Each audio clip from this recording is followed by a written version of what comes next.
भारत युवाओं का देश है, लेकिन भारत में युवा कंपटीशन की तैयारी करते-करते बूढ़ा होता जा रहा है, फिर भी जॉब नहीं मिल रही।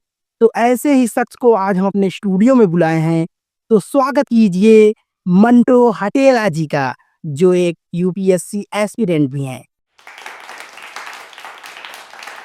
मंटो जी, ये आपका लास्ट अटेम्प्ट है ना? इसके पहले आपने जितने अटेम्प्ट दिए हैं, उसमें आपका क्यों नहीं हुआ? क्या कारण था? ऐसे बात करते हैं एक आगामी आईएएस अधिकारी से। लेकिन आप अभी केवल एक एस्पिरेंट ही हैं ना? लेकिन हम आगे डीएम बनेंगे ना, प्रयागराज के अधिकारी बनेंगे। तो तब आपको डीएम कह के बुलाऊंगा। तब हम आपके पिछवाड़े पर अभी आप डीएम नहीं बने हैं तब इतनी गर्मी दिखा रहे हैं। जब आप डीएम बन जाएंगे तब कितनी गर्मी दिखाएंगे?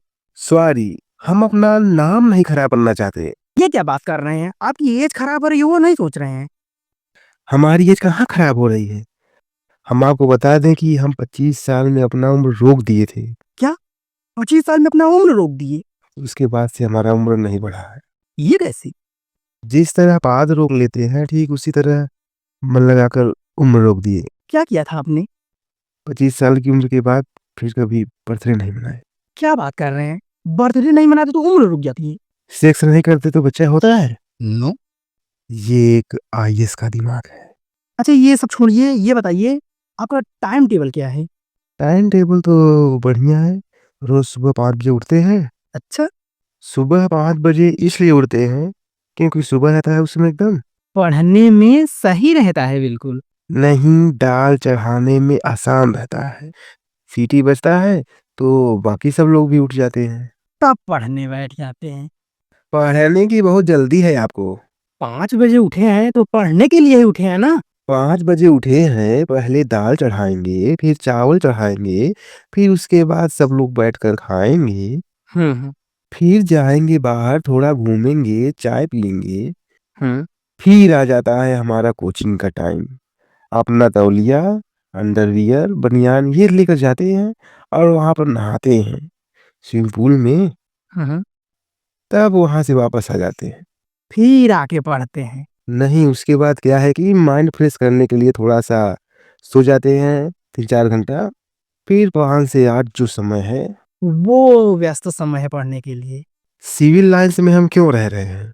जब सिविल लाइंस में सारा कोचिंग का छुट्टी होता है 5 से 8 और सारी लड़कियां निकलती हैं, तो हम उस समय पढ़ने बैठ जाएं।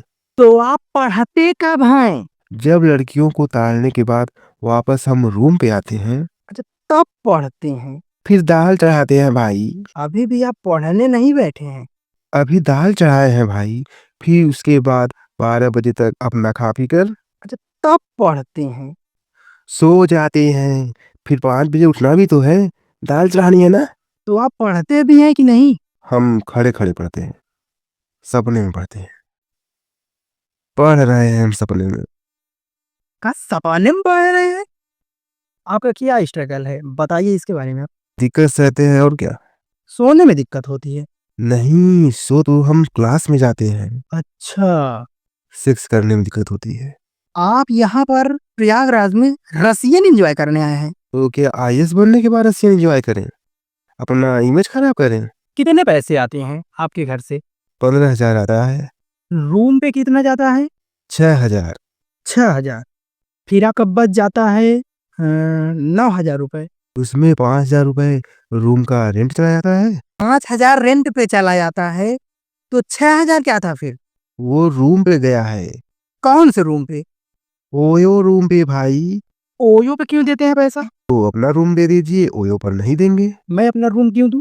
आप एक आईएएस अधिकारी को रूम देने से मना कर रहे हैं।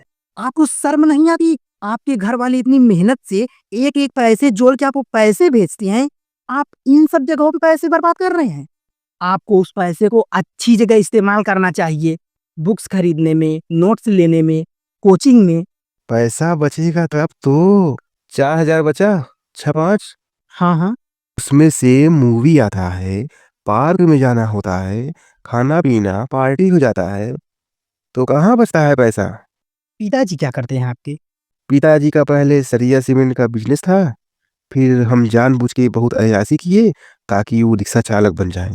फिर न्यूज आई एक दिन कि रिक्शा चालक का बेटा बना आईएएस। एक बात बताइए, क्यों बनना है आपको आईएएस? अरे क्या बनना है आईएएस? क्यों बनना है आईएएस? सबको यही पूछना है। पता है, जब हम घर पर बोले कि हम आईएएस बनना चाहते हैं तो घर पर सब कितना खुश हुए थे। पहली बार हमको इज्जत मिला। गांव का प्रधान पापा के पास आता है और इज्जत से बात करता है। 40 लाख दहेज मिल रहा है अभी से, 40 लाख। 40 लाख दहेज? क्योंकि सिर्फ यही बोले हैं कि आईएएस की तैयारी कर रहे हैं। सोचिए जब आईएएस बन गए तो कितना दहेज मिलेगा और कितनी इज्जत मिलेगी। अच्छा, आप भावुक ना हो प्लीज। मैं आपसे सिर्फ यही पूछ रहा हूँ कि ये आपका लास्ट अटेम्प्ट है। क्या तैयारी हुई है आपकी? अभी तो रोने की भी तैयारी करनी है। मन तो कर रहा है आपको अभी गाली दे दूं, लेकिन डर रहा हूँ कहीं आप सचमुच आईएएस बन गए तो। हाँ डरो। तो जाते जाते जो यूपीएससी के एस्पिरेंट हैं, बिल्कुल आपकी तरह, उनको कुछ टिप्स देना चाहेंगे? कोई 3 टिप्स क्या देंगे आप? देखिए, आने वाले बच्चों को मैं यही टिप्स देना चाहूँगा कि यहाँ बहुत कंपटीशन है, तो अगर आप यहाँ पर आएँ तो जब आप दाल चढ़ाएँ तो उसमें आलू भी डाल दें, तो चोखा आपका उसी समय बन जाएगा। हम्म। मैं सबको कहना चाहूँगा कि 50, 60, 70 किलो नोट्स लिखें, क्या बात है! क्योंकि नोट्स को जब आप कबाड़ी वाले को बेचेंगे तो 30 से 40 रुपए पर केजी मिलता है। वाह!